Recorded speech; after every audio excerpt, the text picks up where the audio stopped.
Il-bini ta' akkomodazzjoni soċjali li jdawwar Pjazza Mattia Preti fin-naħa t'isfel tal-Belt Valletta se jkun qed isirlu xogħol estensiv fuq il-faċċati u l-komun.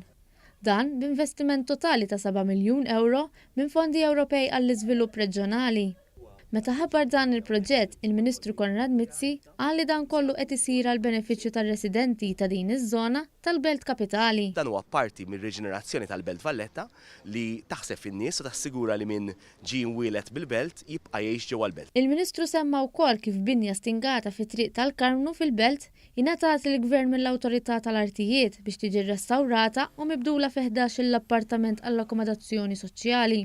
Is-Segretarju Parlamentari għall-Fondi Ewropej, Aron Farrugia, spjega kif dan l-investiment se jwassal biex ikun hemm prosperità ban li jilħaq lill-komunità beltija. Irridu dik il-prosperità tmur social justice, prosperity with a purpose, u allura għaw element ta' komunità, investiment fil-qasam soċjali. Is-Segretarju Parlamentari għall-Akkomodazzjoni Soċjali Rodrik Galdes qal li ma' 33 binja fil-Belt Valletta li kienu fi stat ta' abbandun se jkunu qed jiġu rrestawrati bil-għan li tiżdied l-akkomodazzjoni soċjali fil-Belt Valletta. La issa ninvestu fil-qasam tal-housing kien moment opportun li dawn il-binjiet nirrestawrawhom, nerġgħu ntuhom il-ħajja minn ġdid. Iċ-Chairman tal-GHRC, Stefan Zrinzo Azzoppardi, qal li permezz ta' din ir-reġenerazzjoni, il-korporazzjoni qed tiffoka l-enerġija tagħha għal proġetti għan-nies. Fil-fatt, il-proġett li tħabbar is-sibt kien intolab ukoll mir-residenti ta' din iż-żona tal-Belt Valletta.